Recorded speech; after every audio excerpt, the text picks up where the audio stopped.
자, 마지막 주제로 여러분들 드리겠습니다. 진짜 태풍이 온다. 한 2, 3일 전에 제가 단신 기사로 한진그룹이 이제 그동안 아주 알뜰하게 키웠던 그런 호텔을까지 판다는 그런 소식을 전해드린 적이 있습니다.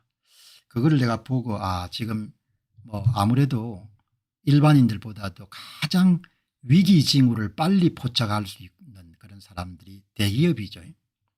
대기업인데 비주력 자산을 매각해서 현금을 확보하는 그런 움직임이 한진그룹 사례가 보도가 됐더라고요.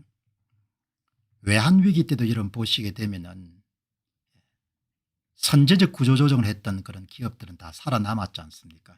그 당시 선제적 구조조정을 아주 잘했던 회사 가운데 하나가 아모레퍼시픽 같은 데인 거죠. 그래서 현금을 갖고 있었던 데는 슬기롭게 잘 넘어갔습니다. 그러나 태풍이 몰려오는 것을 모르고 계속해서 뭡니까? 부채 의존해 가지고 외형을 확장했던 기업들은 30개 가운데 한 17개 정도가 망했죠. 그때. 시대 대세를 잘 못 읽으면 어려움을 당하게 되는 거죠. 어제죠. 어제 중앙일보를 보는데 딱 이런 기사가 떠오르더라고요. 상장사 2곳 등 기업 12개를 거느린 매수 합병의 여왕 아직도 배고프다. 바이오스마트의 박혜린 회장의 이야기가 시리즈물로 실렸더라고요. 그 위에 여러분 딱 보니까 어떤 이야기가 나오는가 하니까 이런 이야기가 나옵니다. 지난달 3일 서울 성동구 성수동 바이오스마트 본사에서 만난 박혜린 회장은 회의를 막 끝낸 참이었다. 그는 앞으로 2, 3년은 불황이 지속될 것으로 보고 지난 5월부터 전사적으로 하반기 사업계획을 재점검하고 있다. 그냥 웬만한 분들은 그냥 놓쳤을 만한 기사인데 저는 아주 뭐 다른 뒤에 뭐 M&A 한 이야기 뭐 사적인 이야기를 읽지 않더라도 이 박혜린 회장이 말씀하신 걸 보고 이 소위 사업 현장에서 성공적인 사업을 이끌어온 사람들이 촉이 익은 겁니다. 2, 3년 동안 불황이 지속될 것이다. 다르게 이야기하면 뭡니까? 고금리가 지속될 거라는 이야기죠. 그리고 집값이 막 떨어질 거다는 거죠.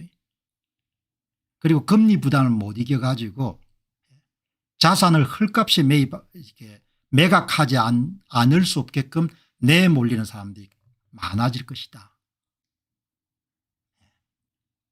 그리고 세계 경제도 굉장히 상황이 안 좋을 것이다. 미국발 고금리와 고달러의 여러분들 여파가 엄청나게 주변 국가로 미칠 것이다. 이렇게 여러분들 이렇게 박혜린 회장이 이야기하는 거지 않습니까? 짧은 이야기지만 본인이 그냥 내리고 있는 그냥 뭐 이 사람들은 기본적으로 판단 잘못 내리면은 사업에 어려움이 생길 수밖에 없으니까.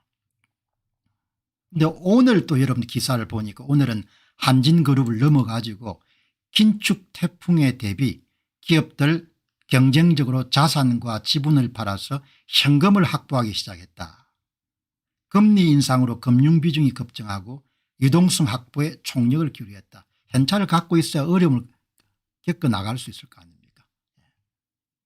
SK그룹 계열사들도 잇따라 비주력 자산을 정리하고 있다.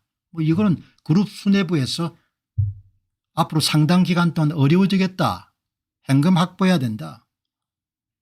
부채 비율을 낮춰야 된다. 그래서 SK텔레시스는 지난 6월 경기 성남 판교연구소를 의약품 제조사 제테마에 팔아서 820억을 확보했고 SK스퀘어는 7월 바이오 기업 나노엔텍 지분 760만 주를 한 국내 사모펀드에 580억에 넘겼다. 현금 확보하는 거죠. 그리고 이 사람들은 기억을 갖고 있을 겁니다. 지금 뭐 젊은 수뇌부들이 차지하고 있겠지만 외환위기의 추억이 있을 거라는 거죠. 어려움이 닥치게 되면은 그 풍성하게 여러분들 돌아다니는 돈이 다 말라버리지 않습니까? 돈이 없어지는 겁니다. 그 흔하게 보였던 돈이. 그게 위기가 발생하게 되면은 발생하고 전형적인 특징이고 그다음에 금리가 치솟게 되는 거죠. 그래서 우량 기업들도 유동성 때문에 어려움을 겪지 않습니까? 이제 또 언론 보도가 미국 전기차 업체 니콜라 상황도 외신을 인용하고 투자업계 큰손들도 보유 지분 정리에 나서면서 투자 목록을 재정비하고 있다. 이렇게 이야기 나오네요. 제가 말씀드리고 싶은 요지는 첫 번째는 상황이 녹록지 않은 것 같다. 그리고 박혜린 회장님 말씀처럼 2, 3년 정도가 지속될 수 있도록 있다는 그런 가정하에 대비를 해야겠다. 그다음에 결국은 부채 비율이 높으면 참 이번 위기를 또 극복하는데 어려움을 겪는 분들이 굉장히 많아질 것 같다. 그래서 오늘 쉬어가는 의미에서 경제 기사 하나 정도를 여러분들에게 말씀을 드렸습니다.